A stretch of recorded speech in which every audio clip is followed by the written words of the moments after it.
Welcome to the webinar, 10 Competing Concepts of Polish Studies, presented by Professor Norman Davies. My name is Marek Skulimowski. I'm the President and the Executive Director of the Kosciuszko Foundation, and I want to welcome all of our attendees.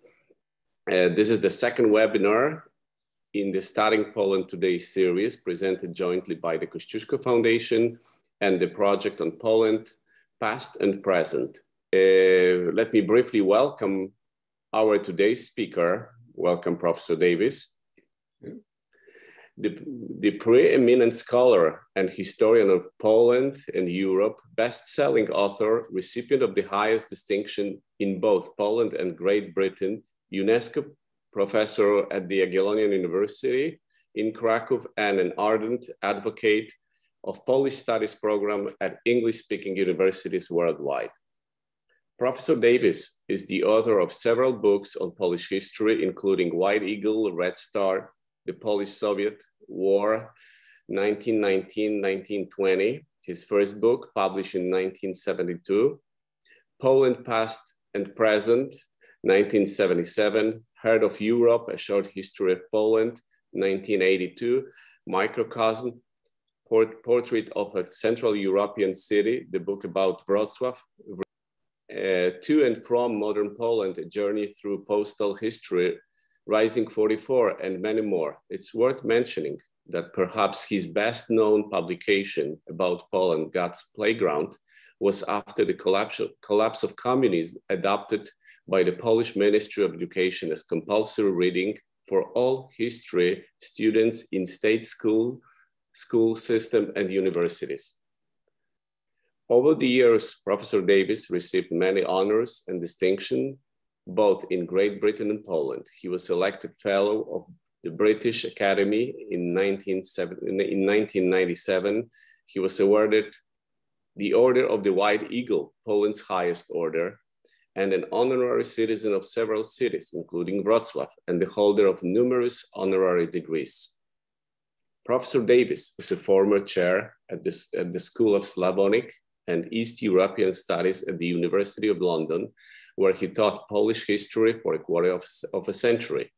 Throughout his career, he has also lectured at leading universities in many countries, including the United States, Canada, Australia, Japan, China, Poland, and most of Europe.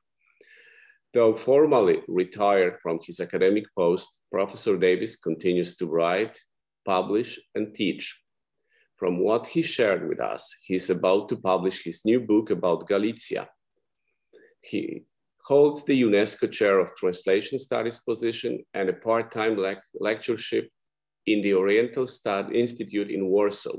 He also presents periodic lectures at the European College in Natolin, Poland. Before I turn the virtual podium to Professor Davies, one technical note for our attendees. Following the presentation by Professor Davies, we will be taking questions from the audience.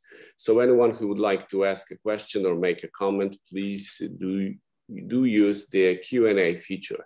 And let me also note, Professor Davies is speaking on his personal capacity. And Professor Davies, the floor is yours. Thank you. Thank you very much, Marek. Good morning, ladies and gentlemen in New York.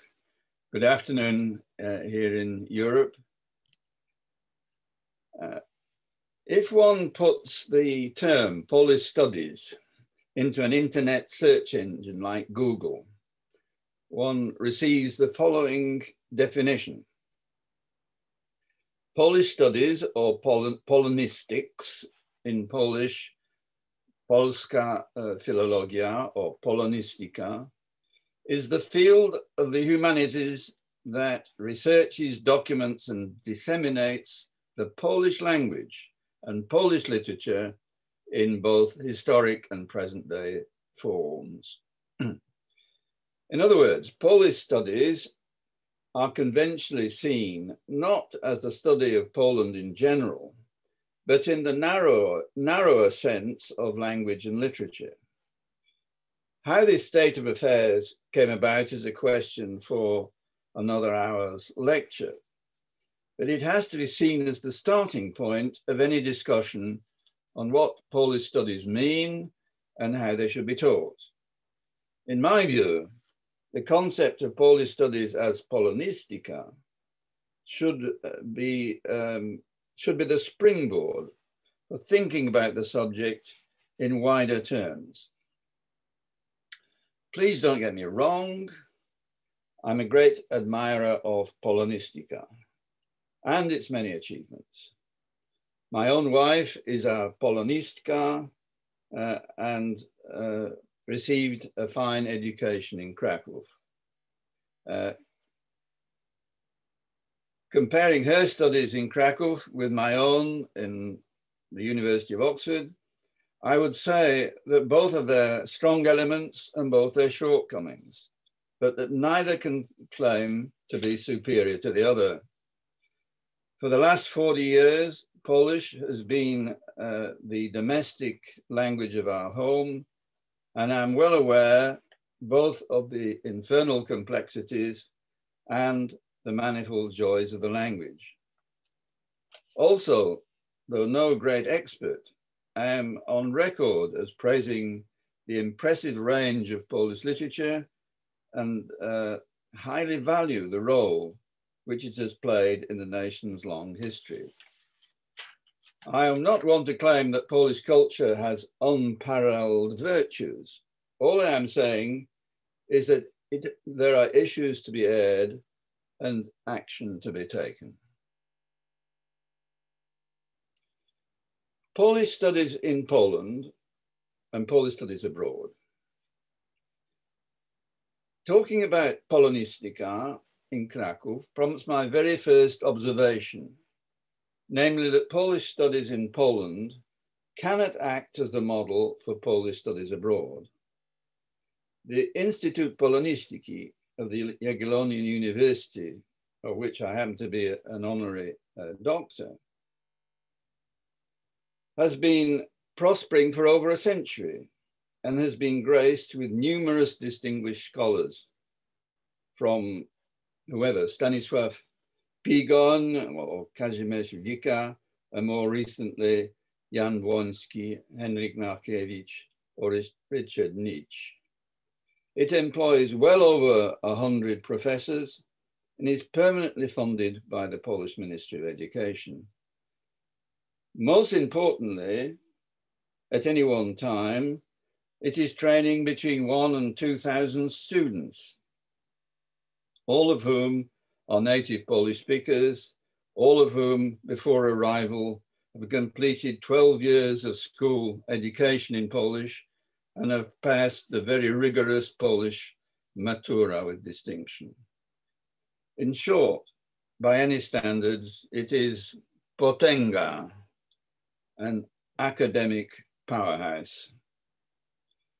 No university in the English-speaking world, or indeed in any country outside Poland, can dream of such a head start when considering Polish studies. Most British and American universities have no Polish component whatsoever. Where a Polish component does exist, it has to operate in the category of minor or minority subjects that are constantly fighting for the survival of the fittest against larger, better funded, better staffed, and better supported rival departments. The typical Polish section in a foreign university sees a handful of devoted teachers struggling to educate a small group of students who arrive either with no linguistic knowledge at all, or with the so-called kitchen Polish, who have never or rarely been to Poland and have spent their school years in English or German or French, or nowadays Chinese-speaking schools. One of the constituencies which channel students into academic Polish studies abroad has been built by the Polonia, that is, by the community of exiles and immigrants who originated in Poland. This is concept 2. Polish studies as organized by the Polonia, which is my second category, have very specific origins, aims, and characteristics. Traditionally organized at primary level Saturday schools, they were largely set up by Roman Catholic parishes and by Polish parents who wanted their children to retain their Polish identity and heritage. In Britain, the Macie Szkolna, whose origins lie in pre-war Poland, has shouldered this sterling work for over 80 years. Its far-flung network of Saturday schools has members in all of Britain's main cities and is often associated with popular Polish folk dance groups and scout troops. At the tertiary level, it was accompanied in the immediate post-war wars by 4 Polish university colleges in Oxford, Edinburgh, and London, which trained a whole generation of medics, engineers, lawyers, and so on. And also by the Polish University in Exile, Puno, which before its inevitable decline was staffed by high-class Polish professors of pre-war vintage. Some schools and colleges have operated, I'm sure, or similar schools and colleges have operated, I'm sure, in the USA. During decades as a university lecturer in London, I was frequently engaged in liaison work with the Macie Szkolna, in particular with the then chairman, Dr. Ryszard Gabrielczyk, with whom the university established a project for the study of Polish migration. I could regale you with many colorful stories of those encounters, but one in particular sticks in my mind. I was giving a talk in Polish to a class of children in Ealing, in London, when a teenage girl asked if I could explain something in English. So I switched into English, and immediately the door opened and a red-faced headmaster appeared saying, "Nie wolno, nie wolno." I hope that he was an exception, but I remember wondering, where does he think he is? Surely children like those should be encouraged in the arts of bilingualism, which greatly aids their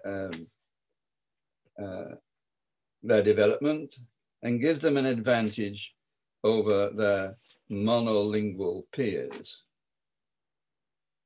In those distant days, London University's Polish section, which I came to direct, was located within the university's School of Slavonic and East European Studies, SEAS, which of course continues to operate. And on visiting various other universities, including a coast-to-coast lecture tour in the USA in the 1970s, I came to realize that the link between Polish studies and Slavic or Slavonic departments was the accepted norm. An extreme example of this can be found at Oxford, where to this day, Polish can only be studied as a subsidiary of Russian. I often wondered how this arrangement originated, and I came to believe that it had important disadvantages. It was influenced, I guess, by 2 lines of thinking. One, the idea that one can only study Poland by starting with a rigorous 3 or 4 year linguistic course. And 2, the old-fashioned Russian-centered pan-Slavism, which defines Poland as a Slavic nation and a natural partner for everything Russian. I would now argue that both of these ideas have long since passed their sell-by date. As I've already said, I respect Polonistyka and value the linguistic route to knowing and understanding about Poland. But I don't take it to the one and only route. And I know it poses serious obstacles for many students. Polish grammar is no joke, and a large proportion of would-be learners fall by the wayside before reaching competence. These days, one can study most aspects of Polish affairs to a high level in English, the international lingua franca. And though a basic knowledge of Polish pronunciation and orthography is desirable, there is no good reason why introductory courses, introductory programs should be dominated by jaw-dropping exercises on conjugations, verbs of motion, and the unpronounceable labyrinth of Polish numbers. My wife, who spent several years trying to teach Polish to French university students, tells a wonderful tale of how one day, having asked the students to learn the numbers 20 to 50, was faced the next day by a student wielding a doctor's note, which said, Polish numbers in general, and the word 33 in particular, are injurious to my patient's health. In addition to the arguments about language, one has to say that all Slavic or Slavonic departments possess an inbuilt problem, namely the unavoidable predominance of Russian studies. Russia, whether one likes it or not, is by far the largest of Slavic countries. The Russian language is in greater demand than the others. Russian literature is highly respected among world cultures, and the academic teaching of Russian has a very long history. In Cambridge, for example, where the UK's best course in Polish studies now function under my good colleague, Dr. Stanley Bill, the Polish section forms part of the Department of Slavonic Studies, which in turn is a subdivision of the Faculty of Modern Languages. In that department, Russianists, Polonists, and Ukrainologists work and cooperate in perfect satisfactory fashion. And at present, the Polonist holds the chairmanship. Unfortunately, such felicity does not always prevail. In my experience, wherever financial crises arise, it is the needs and demands of the Russianists which are given preference. In my former institution, for example, when CEAS was merged with the University College, an extensive restructuring took place. The Russian department was left intact, whilst all the non-sections, including Polish, were abolished to make way for new all East European departments of politics, economics, sociology, language, and history. But I've encountered worse examples than that. I shall spare you the name of the American university, where the tenured professors of the Slavic department once held a democratic vote in which all the non-Russian sections were liquidated, as in the Great Purge. The outcome was a Slavic department in which half the professors were Russian linguists and the other half were specialists in Dostoevsky. The question arises, therefore, where else, if not in Slavic departments, might Polish studies be better located? I think there are several alternatives worthy of consideration.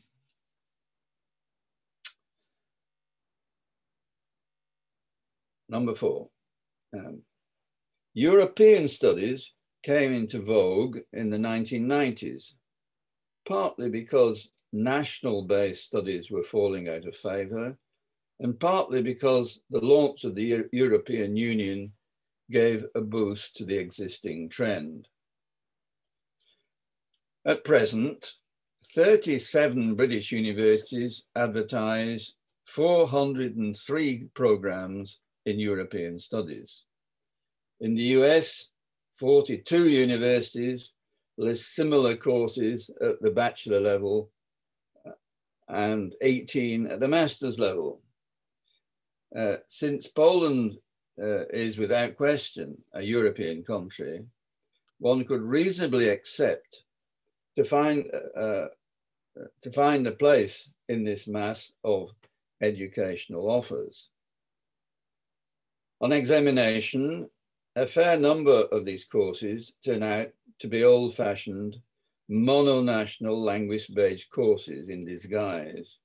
In both the UK and the USA, one finds French studies, German studies, Spanish studies, Italian studies, and even Greek studies at various schools. At the University of St. Andrews, there is a course on Chinese with Spanish. But the majority of European studies are interdisciplinary, and quite a few combine the study of language with that of a discipline, like Spanish with business or German with law. To my dismay, however, I discovered that only one of many hundreds of offers mentioned Poland at all.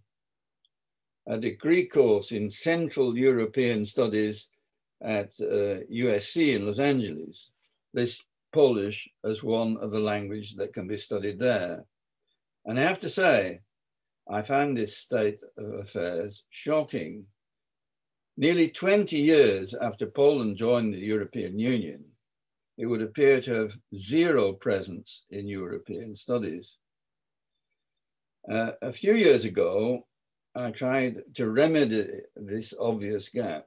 I identified a promising 4-year course at King's College in London, where students do 2 years of interdisciplinary European courses, history, economics, sociology, and EU governance, before spending the 3rd year in a country of their choice, and a 4th writing a dissertation on some aspect of that country's affairs. The department employed teachers in French, German, Spanish, and Italian, but the structure made it easy to add a Polish component. The department's director, Professor Muller, was very well disposed, and he arranged for KCL's finance section to draw up a cost analysis for employing a Polish specialist for over 5 years. The bill came to £500,000, a bit more than $500,000. After talks with the relevant ministry in Warsaw, a letter of intent was drawn up and all seemed set. Then the ministry announced that the money could not be paid, and that was the end of that. Number 5, area studies or regional studies. This is a subject whose popularity has seen marked fluctuations in recent decades. It has been inspired by similar motives to European studies, which may be classed as a subdivision of it. In recent times, it has been partly superseded by still wider global studies or trans-regional studies. But once again, it seems reasonable to expect that a niche for the study of Poland could somehow be carved out within that framework. St. Anthony's College in Oxford, with which I am associated, is an institution which is organized in accordance with the concept of area studies. 50 years ago, when I was a postgraduate there, the college's Center for Soviet and East European Studies completely dominated the scene. But since then, European studies, half a dozen other centers have sprung up, catering for the Middle East, Africa, Latin America, Europe, India, and Japan. Everything, in fact, except for North America. The Center for Soviet and East European Studies has now been revamped as the Eurasian Center. Here, if anywhere, one could hope to see a vibrant Polish section. And a few years ago, the college received a handsome donation to that end. The nucleus of a Polish studies program was established and a director appointed. But the venture failed. It failed to take root, and after 3 years was closed down. Yet another disaster whose lessons have to be learned. Money was not the problem. One variant of regional studies strikes me as particularly desirable, although at present it is no more than a dream. The definition of the region into which Polish studies can be fitted is crucial. And the old category of Central and East Europe, which throws Poland into the same net as Bulgaria, Romania, North Macedonia, and so on, seems specially inappropriate. A Polish-centered region, however, which would coincide with the lands of the former Polish-Lithuanian Commonwealth, looks very promising. It would overcome the shortcomings of narrow, self-centered national studies, whilst encouraging fruitful exploration of themes such as Polish-Ukrainian, Polish-Scandinavian, Polish-German, or Polish-Jewish relations. An extensive entry on area studies features on the online reference giant Wikipedia, and it's quite revealing. In the section called Area Study Fields, well over 100 fields of study are listed, starting with Egyptology and going through Tibetology, Assyriology, and Caucasology.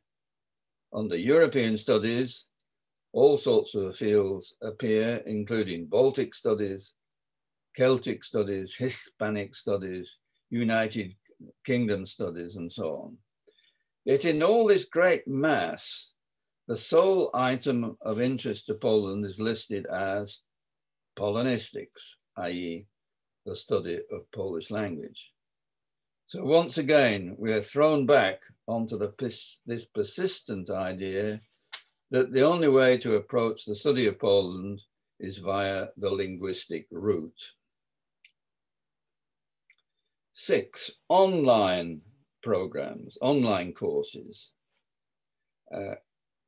Thanks to the phenomenal growth of digital technology, including the internet, online teaching has mushroomed exponentially. Distance learning of all sorts is now commonplace, especially in North America. In the UK, distance learning through the media of television was pioneered 40 years ago by the Open University. The techniques of distant learning are particularly well suited to subjects where the potential learners are widely scattered. I first came across it in Australia in 201 or 202. I was invited to present a lecture on some Polish topic, I think at Monash University in Melbourne. Not being warned in advance, I went along expecting to speak to a packed room. Instead, I was led into a darkened area, illumined with bright TV-style lights, but virtually no audience. Don't worry, the director said, calming my obvious anxiety.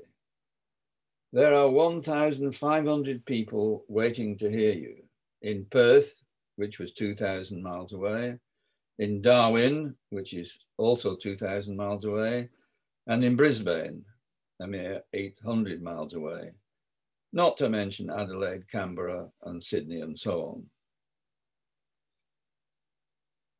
Though I am no expert in this field, I reckon that the prospective recipients of online Polish studies are geographically very scattered too. They aren't concentrated in one or two cities or one or two universities. They're distributed in dribs and drabs here and there, a gaggle of Polophiles in one school or department, another somewhere else. In the UK, of 130 universities, only a dozen or so have some Polish activities. Among 3,000 to 4,000 schools and colleges in the States, perhaps 20 or 30 do something Polish. In Europe, Polish programs are followed in Amsterdam and Copenhagen and 3 or 4 German universities. But the gaps between them are large, and the best way to connect them is on the internet. Yet the state of play with online courses is also far from satisfactory. As far as I can see, online Polish language courses come in all shapes and sizes, but nothing else is catered for. Where is Polish music or Polish art or Polish history? None of which require linguistic skills to appreciate. Seventh category. I must address a few words to the recurring language question. And I would say this: advanced degree level language skills, as taught by departments of Polonistyka, are required by high-flying academics, translators and interpreters, but they are not what most people need. Linguistic capability is usually classed as introductory, intermediate, or advanced. And most people can only hope to master one of the 2 former levels, the 2 lower levels. Visitors to Poland do not often aspire beyond beginner's Polish, which enables them to learn the alphabet, to read maps and road signs, to pronounce Polish names and places, and to utter a few basic phrases. Students and researchers need to aim for the intermediate level, which enables them to decipher a newspaper or to got an academic paper. But only a small minority needs to press on to the higher levels of fluency and precision. To this end, Oxford University again provides a Centre for Languages, Centre for Service Languages, whose clientele have far more modest ambitions than pertain in the Faculty of Modern Languages. The Language Centre caters for students and academics of any discipline who are going abroad and who require instruction in the relevant language to introductory or intermediate level. It teaches such service courses in over 30 languages, but again, significantly, Polish does not figure amongst them. At the present rate, I don't think I'm going to reach the 10th concept, but I must at least make brief mention of the 8th concept, entitled Polish Studies as an Intercontinental Geopolitical Exercise. What I am referring to is the fact that Polish studies are taught in parts of the world where one might not expect to meet them. Let me explain. When I first published my 2-volume history of Poland, God's Playground, which Marek kindly mentioned, 1981, it was almost totally ignored in Poland, where it was banned by the communist censorship. I think that only one very strange review of it ever appeared. I was pleasantly surprised, therefore, to receive invitations to talk about the book in various countries outside Poland. And in this regard, I was hugely impressed when the very first invitation to reach me came from China and the second from Japan. On the strength of those invitations, I spent most of the following year in Japan and China.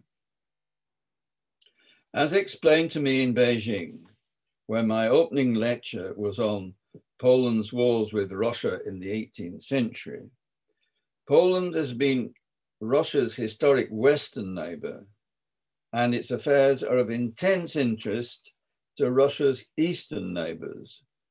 Once you understand that, you will not be surprised to hear that thriving centers of Polish studies have been established in Beijing, in Tokyo, and in Korean Seoul.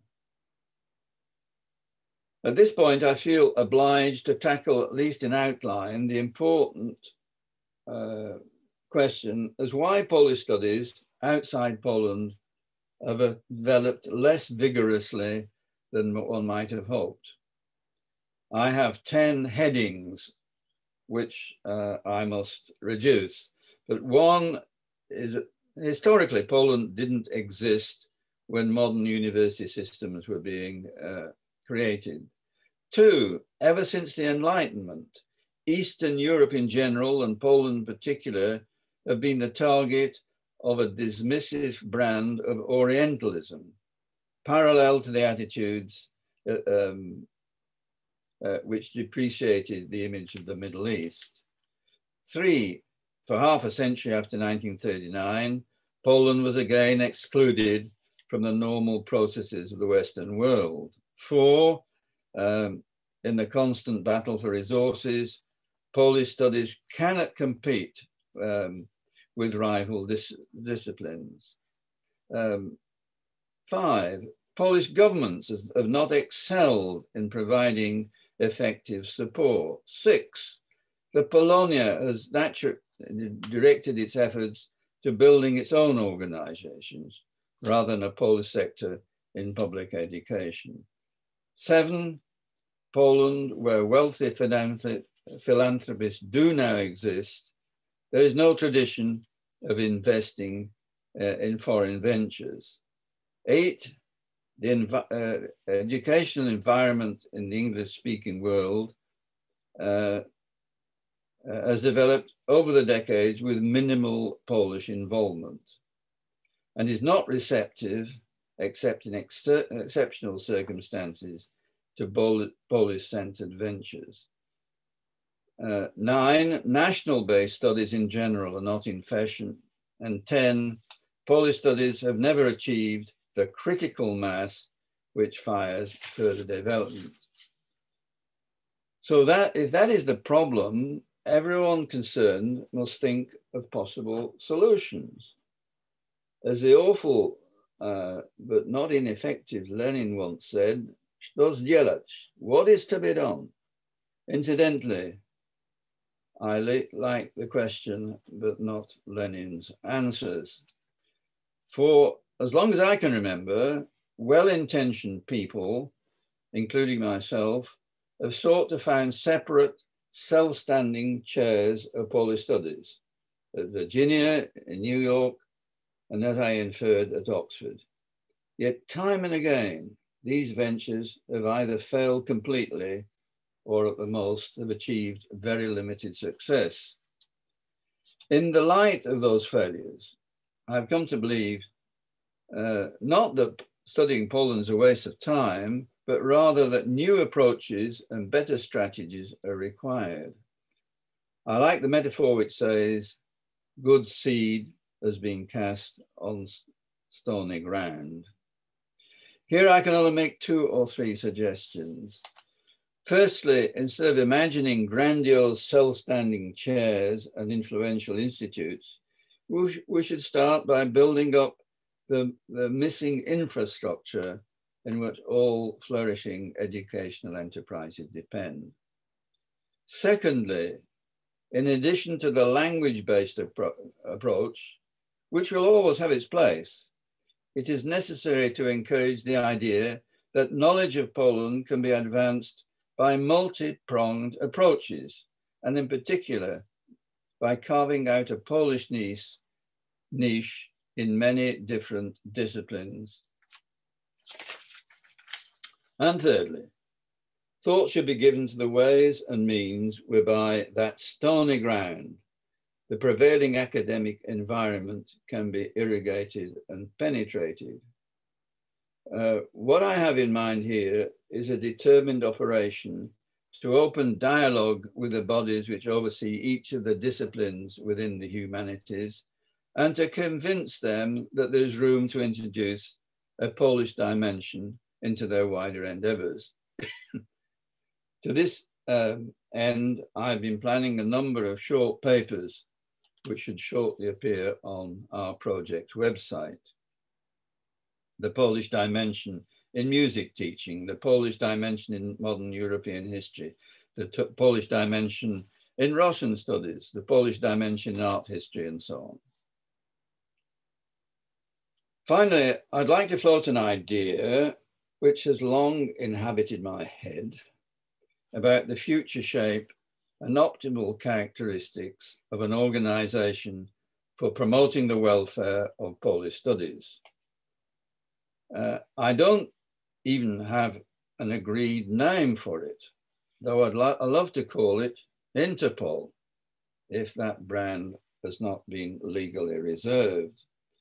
Other names and terms have come to mind, such as an international hub, a clearinghouse for Polish studies, the Polish Studies Stock Exchange, a center for the promotion and improvement of Polish studies, or even the Polish Studies Mission. At all events, the model would not be that of the old-fashioned academic chair with a learned professor at the helm, with a core of docents, lecturers, and researchers in the middle, and the student body below them, sitting in neat rows in the lecture hall.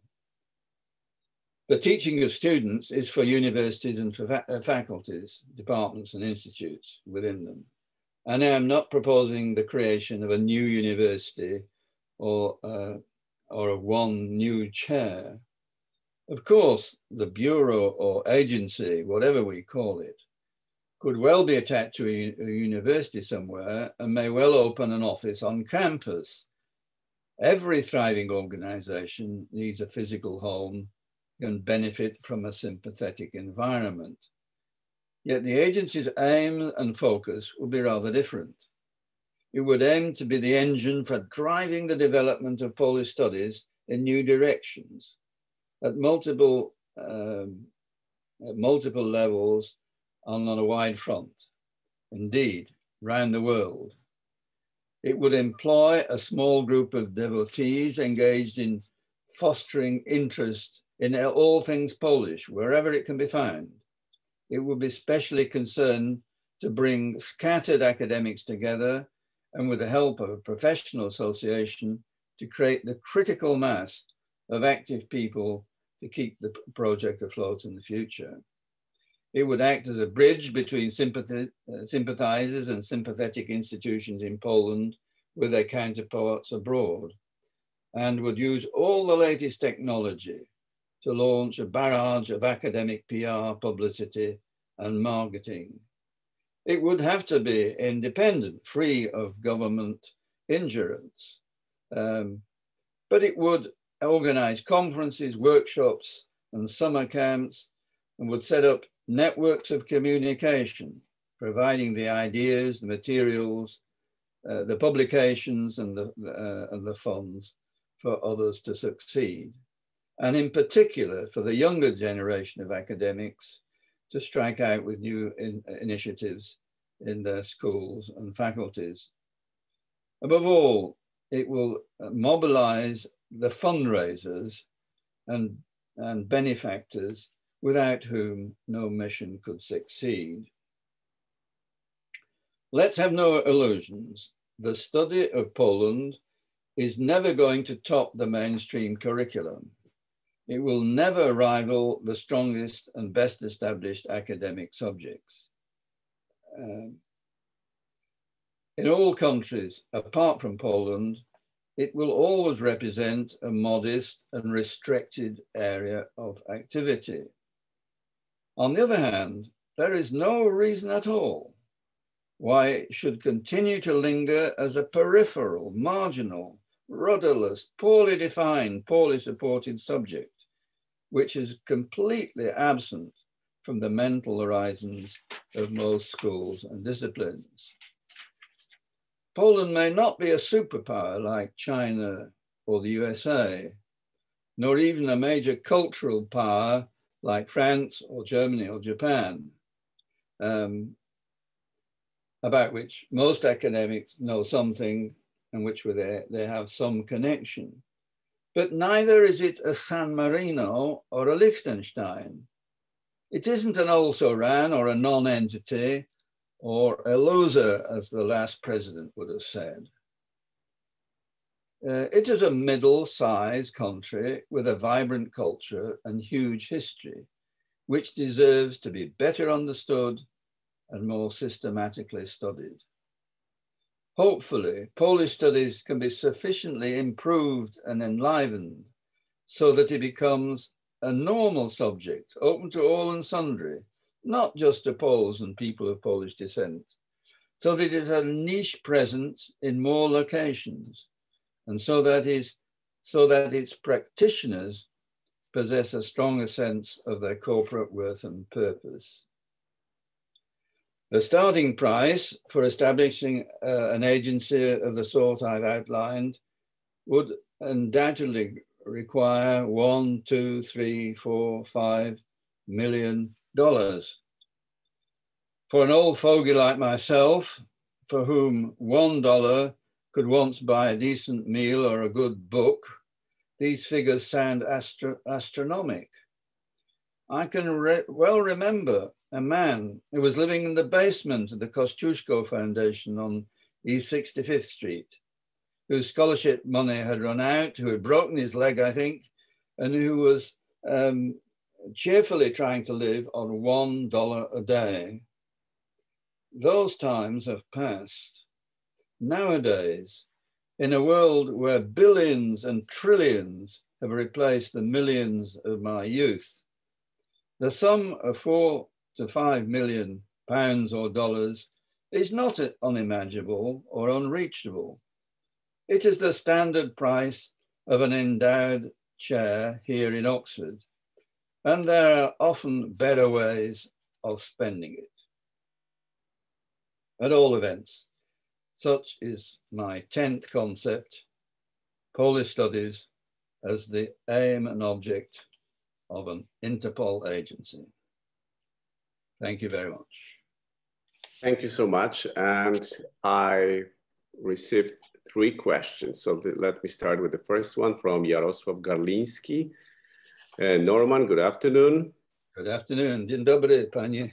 Can you explain what went wrong at St. Anthony's? What can one learn from that situation? The catastrophe at St. Anthony's is a long question. At some point, I will tell you in great detail, but the short answer is the good seed falling on stony ground. There was good money, there was a benefactor, but this foremost Oxford College didn't know how to use it. They appointed the wrong man. They didn't undertake the activities which they signed up to, and it all fell apart.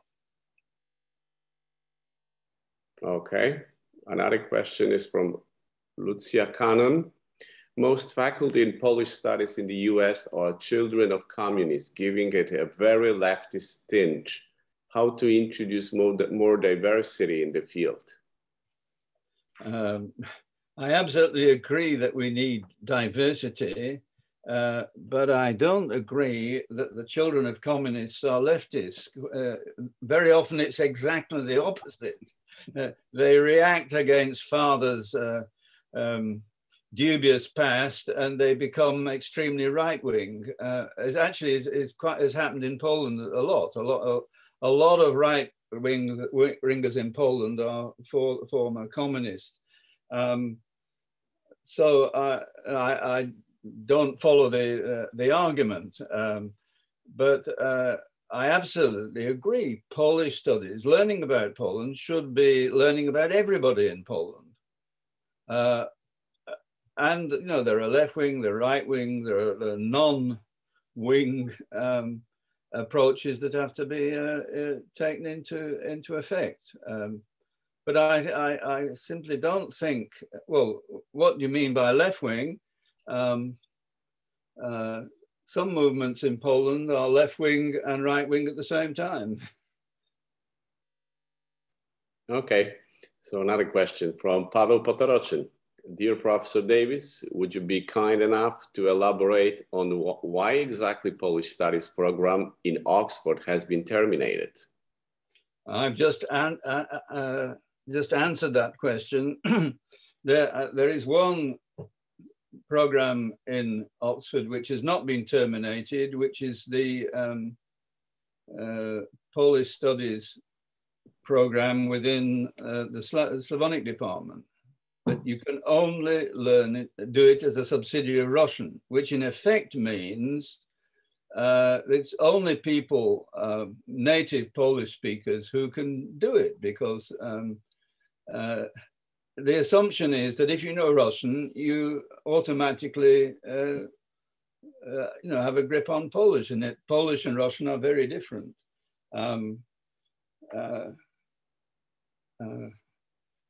So I think I answered to Jarek Garliński about the catastrophe in Oxford, but I was not involved in that catastrophe. Fortunately, I was in hospital at the time. But there are lots of lessons to be learned. One is, it's a very bad idea to give a big sum of money to one institution, which can then take possession of the money and in the name of academic freedom, do whatever they want.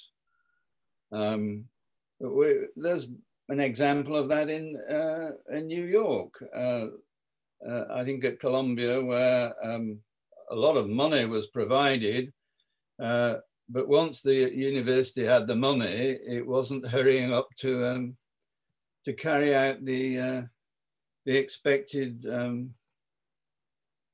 programs. Okay, thank you. Elizabeth Amick. Hello, thank you for taking time today. What was the title of topic number 3? Thank you. Oh dear. What was topic number 3? I have some notes here. They're a bit chaotic. I think was Polish studies within the Slavonic setting. Polish studies as part of Slavic programs. Okay. Paweł Benedykciński. How can Polish studies become popular, and how can we get more people, intellectuals like yourself, who promote Polish studies in the English-speaking world? Well, as I say, Polish studies is never going to be the most popular subject in the world, but equally, it shouldn't be as sort of lowly a creature as it is at present. I think of my own experience. I went to Poland by mistake and became fascinated because I was in my last year at university in Oxford, and I realized that my university had told me nothing about Poland. You know, Polish history. I remember gazing at Wawel and to say, why haven't they told me about this? One thing that any program or agency for promoting Polish studies should do is to make grants for people to go to Poland, especially young people who are very impressionable and who will always be surprised. I've never met any young students who haven't been pleasantly surprised by Poland. It's not what they think. I once took a group of very rich kids from Stanford University to Krakow. And after 2 days on aeroplanes, we arrived there, and I insisted on taking them to the Rynek to hear the Hejnal at midnight. And they were absolutely transfixed. They suddenly came at they had never been in such a situation. And some of them are still active in that field. So yes, one thing is getting people to go to Poland. The other thing is this other strategy of introducing a small Polish element into all sorts of other courses, which have they don't mention Poland at all. And it might be whatever, art history, it might be music, it might be whatever, sociology or economics. But when a young person hears something interesting, they will then follow up on it. And they'll look around, where can I find a program on Polish studies? And hopefully, in a few years' time, the choice will be better than it is at present. Okay, and a long question from Bartek B. Dear Professor, do you think KUL or Jagiellonian University would be best suited to drive Polish studies? KUL Centrum Dziedzictwa Narodowego Polonii and recently opened Centrum Badań nad Polskim Państwem na Uchodźstwie seem to suggest that they are strongly interested in some aspects of Poles abroad. Why not expand on it? Or would it be Jagielloński University with their history of cooperation with PUNO in London and your kind self? Well, frankly speaking, I don't think the best initiatives are going to come out of Poland. The Polish government, Polish universities have always been interested in attracting people to go to Poland, study in Poland, rather than to study in language in universities abroad. They're also very heavily targeted on the Polonia, on helping Poles abroad, and which is fine. I'm all in favor of that. But to become a normal subject, universities have to attract non-Polish people. They have to attract all and sundry. Anybody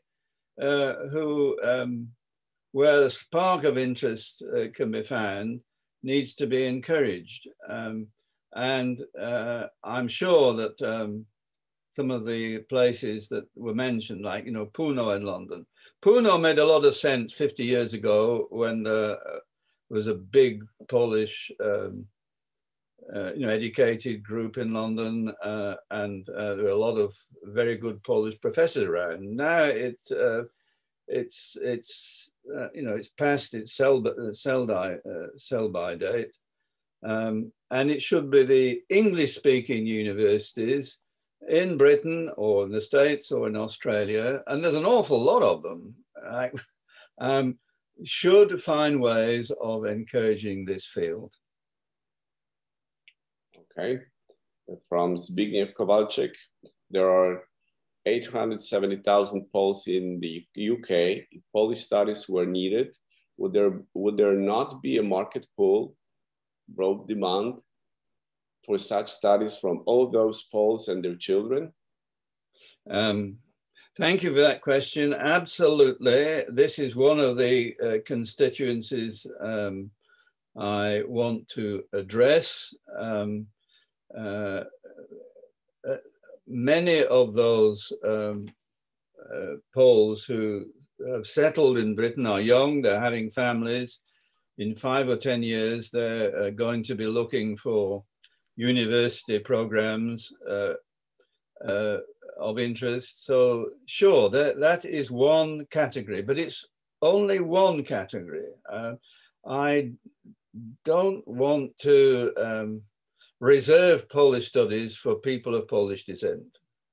That is that's one of several categories. And I think one thing the Polish community can do is to support events, listen to lectures, attend conferences, act as the runners and supporters of these initiatives, even if it's not for them. I'm always comparing the state of play with German studies. German studies are everywhere. Like every British university has a German department, more than 100 of them. At the moment, there's only one decent course in Britain, which is in Cambridge. Germany is twice as big as Poland, and I think 3 times richer. So you might expect German studies to be, 5 or 10 times bigger, but not 100 times bigger. And I know German studies have a long history. When the first German department was set up in Oxford, Poland didn't exist. Polish studies are a long way behind the sort of level where they ought to be and could be with a bit of encouragement. The next one is from Andriy Schleichter. Which historiographical debates pertaining to the interwar period do you consider most productive? Wow. I've not been thinking about interwar Poland and modern debates a lot. I'd have to take notice of that question. I think just the first reaction is I'm not at all happy about the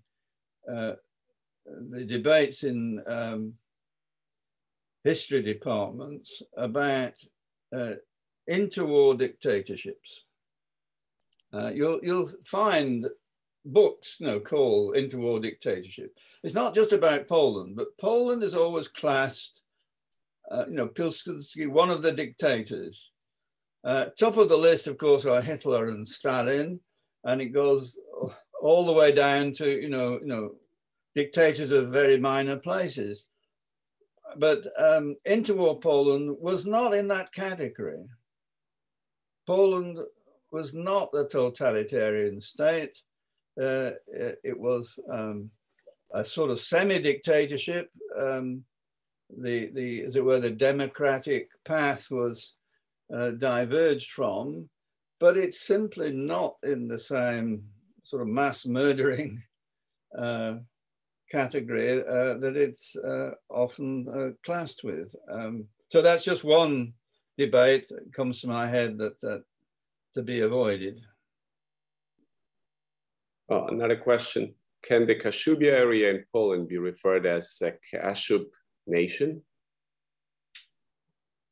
From Clifford Blank. Well, you could call minority groups, anything you like. And sure, there are very large nations in this world, and there are very small ones.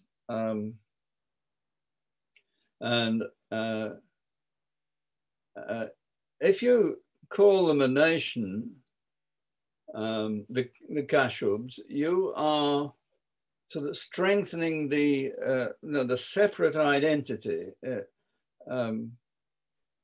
In origins, in Kashubia, there were two groups. One group of Kashubs who were tending towards, as it were, the German camp. The other, which joined the Polish camp.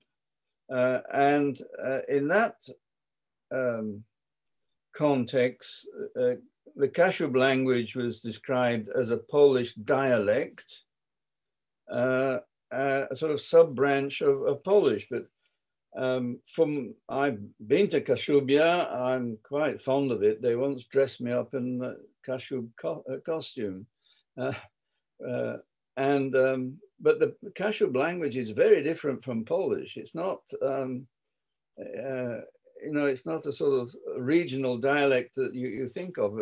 Kashub belongs to the old Pomeranian group of languages. All the others, well, there's one survived, namely the Wends or Sorbs in East Germany.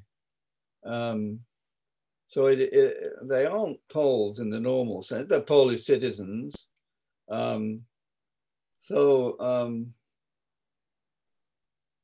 If you call them a nation, which you're free to do, then you're suggesting that they are more than just a dialect of Polish. The same question is arising in Silesia.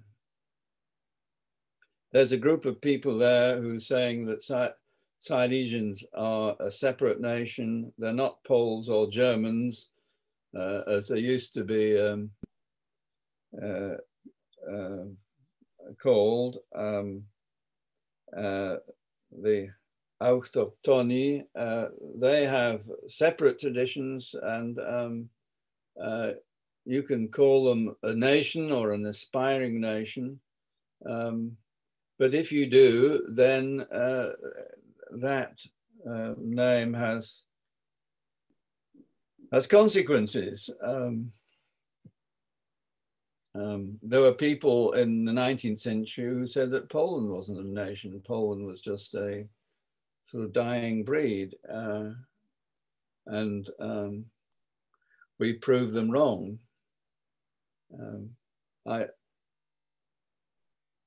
Okay, so another question from Lucia Cannon, but I think I'll help you to answer that one. Columbia has 10 million or more in their Polish Studies Fund, yet no courses on Poland or guest lectures provided. It was better when there was no money. Is there any way to demand that they fulfill their contract to provide Polish studies? I just quickly checked their website, and there have been courses, and there are even titles of these courses: Contemporary Civilization 1 and 2, Society and Political Thought in Modern Eastern Europe, 20th Century Poland in Personal Accounts, History of Modern Eastern and Central Europe, Culture in Poland Lands, Everyday Communism, Senior Thesis Seminar, Eastern Europe in a Global Perspective, for example.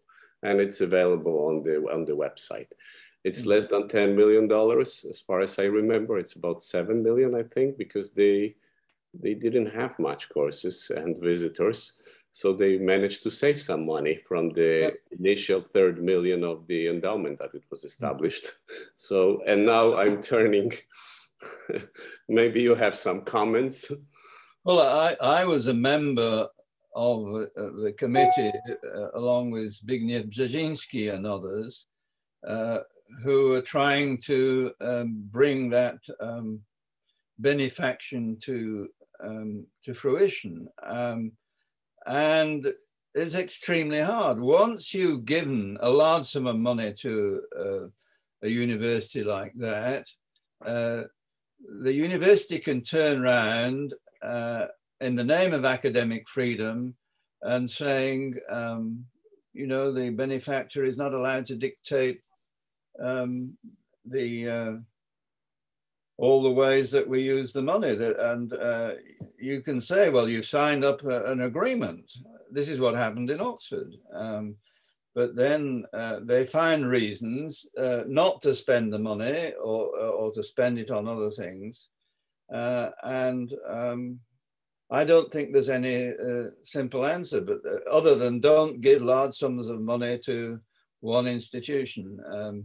It's much better to, I think, to spend available money in small amounts and, as I say, to penetrate existing courses with a Polish dimension rather than setting up or trying to set up separate chairs.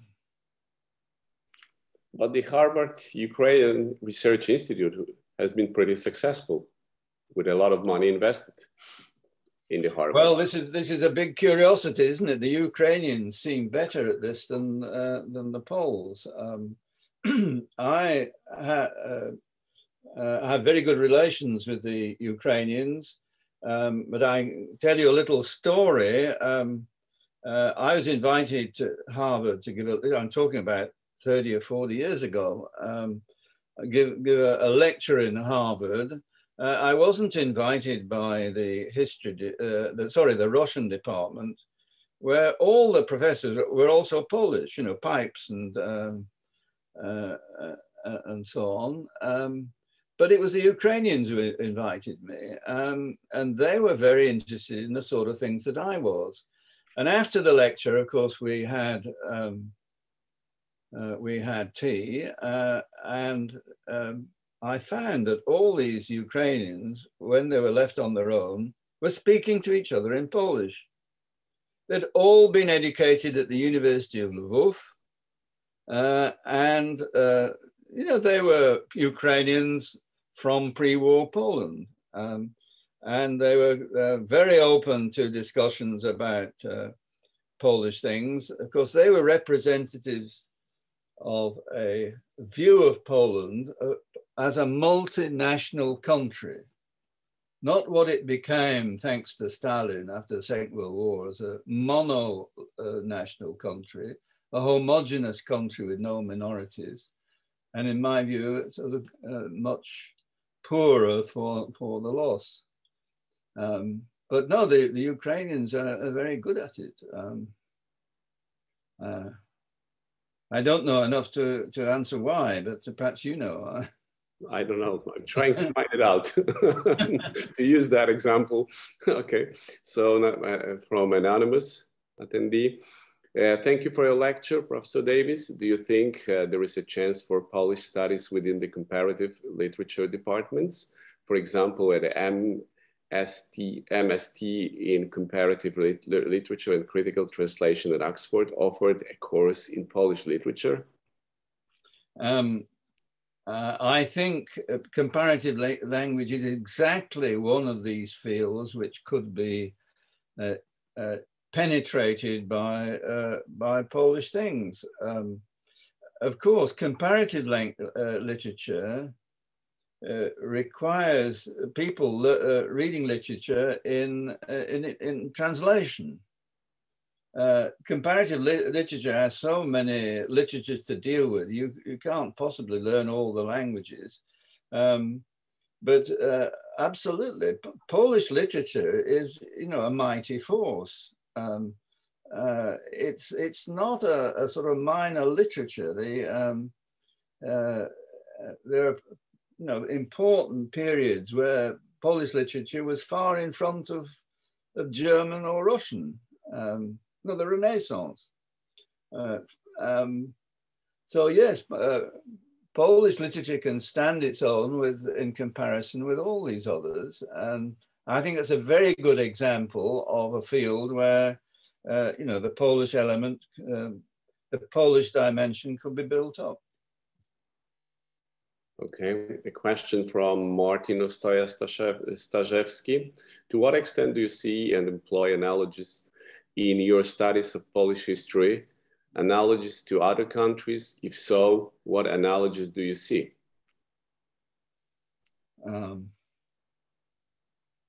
Well, I'm constantly making analogies. I don't believe in writing national histories in a cocoon. Polish history is, I think, unique in some ways. Poland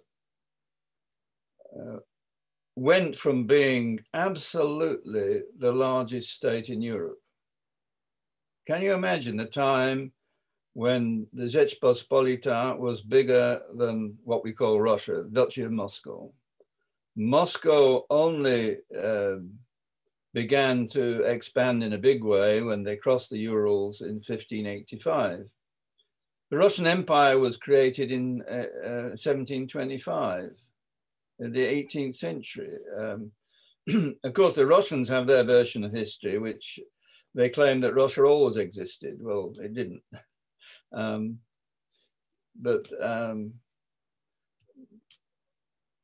Poland, went from being the biggest state to having no state at all, coming back in a very different version for a short time, being destroyed a second time, and being reborn for a second time, again in a different guise, different territory, different balance of peoples and so on.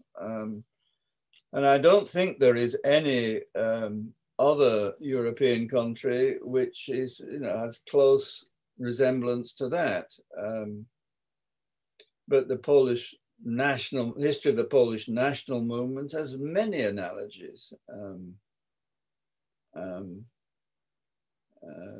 Most national movements started in the 19th century and came to fruition in the 20th. So the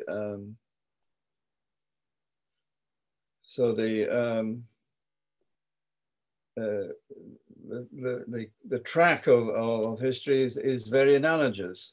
There's lots of analogies. For example, I've just written the history of Galicia. The Poles were one of 17 peoples in the Austro-Hungarian Empire. There were other nations, should we say the Czechs next door, or the Slovaks to the south, who were also within the Habsburg domain, and their experiences within the Habsburg Empire very analogous to the Poles in Galicia, but different. The Poles of Galicia were not interested in working for Polish independence, whereas the Czechs were mad about their independence. The Poles of Galicia were very different from, the Polish temperature in Russian ruled Poland. And so one can go on. So I think the quick answer is some analogies exist and others not so much. Okay, well, I have a comment from Patrice Dombrowski regarding the Harvard Ukraine Research Institute and a question. The comment is, the Ukrainians were fortunate to establish the Harvard Ukrainian Research Institute at the time when the university still countenanced such things. They got the Ukrainian community at large to make donations.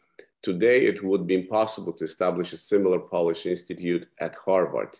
That said, both Harvard Institute and the Center for European Studies are places at Harvard where scholars from Poland can feel welcome. And a question from Patrice Dombrowski, as someone who went on the Kosciuszko Foundation junior year abroad to Poland many decades ago, I second Professor Davies' suggestion to get more people to go to Poland. It turned me into a historian of Poland, and I can add that many Polish historians in American universities try to incorporate Polish themes in their non-Polish classes. This is indeed one way of getting Poland or out of there to students who might not sign up for a Polish history course alone. Given the structure of American universities, this is on the whole seems to be the best that can be done. Sorry, that was another comment, not a question, rather. Do you agree with that or not? You want to add something? No, I think that's fair enough. I think there is hope that more can be done, but as Patrice says, it's a difficult road to follow. Yes, and a question from Tomasz Kłosobiak. Is there a way to counteract intentional restriction of access to the information about Poland in some universities, like, for example, in Stanford? Well, I'm not quite certain. Universities are autonomous institutions. They have a right to do basically what they want, and it's very difficult to control it.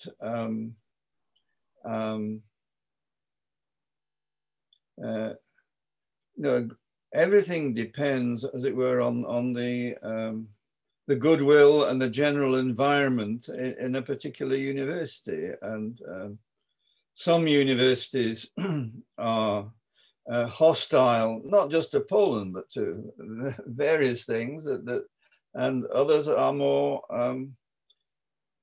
sympathetic, more receptive. And the key is finding the right partners to push a Polish program forward. You might not succeed in one place, but you might succeed next door in another university. Okay, so I'll take 3 more questions and we will finish this session. So from Yuri Omelchenko, thank you for your ideas. You have talked about technological changes. Do these changes offer more opportunities? In the past, you have talked about challenges of internet for academic enterprise. Do these challenges of internet make new strategies even necessary?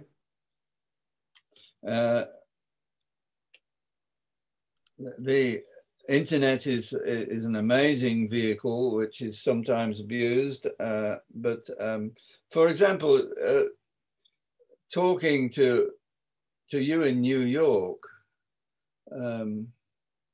was something which 20 years ago you couldn't do in the same way, and yet there are thousands of programs online. But those programs have to be organized and properly designed.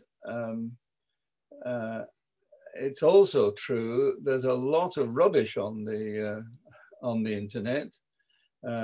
It's easy to put up a program and give it a fine name, and in many cases these are sold, but they you have to be very careful. That's why you need an organization, an agency or something to vet the quality of things which are put out. But as I say, as far as I can see, online courses about Poland are very few and far between, except for language courses. And that's a field which can be, I think, easily addressed. You need a committee of people, you need a fund of money, put the course together and then put it out. And I think there'll be a lot of takers. There's a lot of people around the world interested in Polish things in one way or the other. But they're scattered, they're not physically together, which means they can be targeted on the internet, whereas they can't be targeted, to come to meetings or to study in one place. I wrote a book which you may know about the Anders Army. It's called Trail of Hope in English. and I get more correspondence about that than from any book I've written. And the inquiries come from all around the world. No, literally, from Australia and New Zealand and South America and Alaska and Europe, or from Russia. Yes, the internet has great possibilities for bringing people together and to feeding them with information. Okay, and a question from Stefan Shevchuk from Johannesburg, South Africa. On a practical note, Professor Davies, what are the first steps that you believe should be taken to have your ideas on Polish studies taken forward? Is there an interest group in place?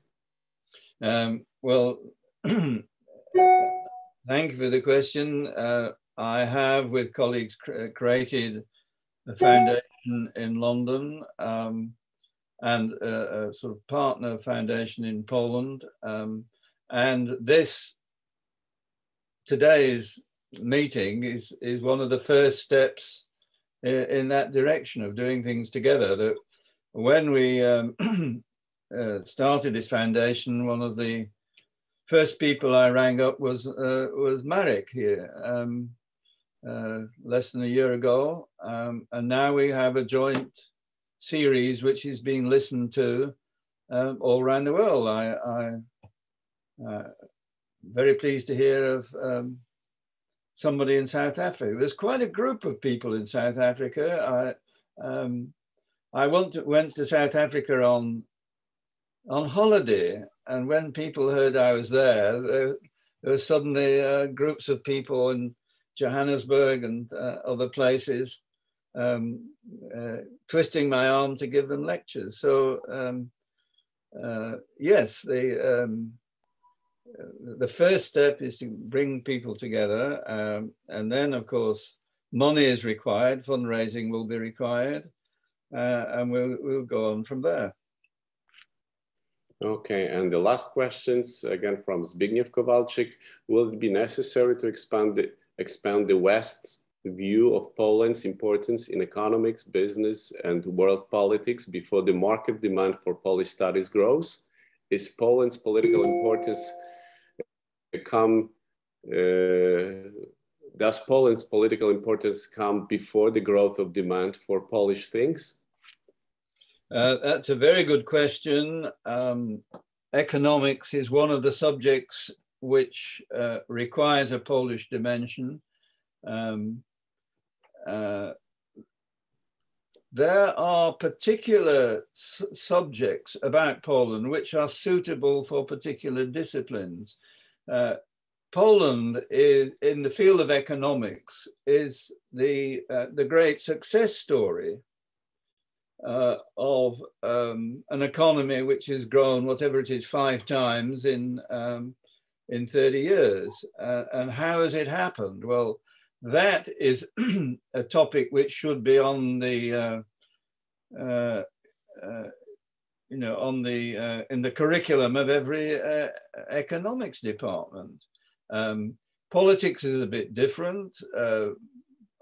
Polish politics is not the success story that economics has been. Poland at the present is very divided, but this again is a topic for analysis and discussion. The amazing things that are going on at the moment between the European Union and Poland should be of great interest to every student of political science. What is it? What's happening? Poland can feed interest, I think, in all the disciplines. We've just been listening this last few days to the Chopin Festival in Warsaw. And one of the amazing things there is that the diversity of the pianists. They come from literally all around the world. a big contingent from the Far East, for example. And Polish music is it's a major topic in the development of European music. And so I can go on. Poland is, I say, it's not a small country. It's a very rich culture in many departments, and it ought to be. The news of this ought to be broadcast in sort of all the faculties around the world. Okay, it was a great conclusion. Our time is up. So thank you, Professor Davies, and thank you to all those who joined us today. Please follow our social media, and for more lectures, Roger Moorhouse next month, and Professor Stanley Bill in 2 months. And this webinar will be available, a recording of this webinar will be available online in a few days. So just check our website. It's called the Kosciuszko TV on YouTube. So again, thank you so much for joining us today, and enjoy the rest of the day. Do widzenia, do widzenia. Do widzenia. Bye-bye. Bye-bye.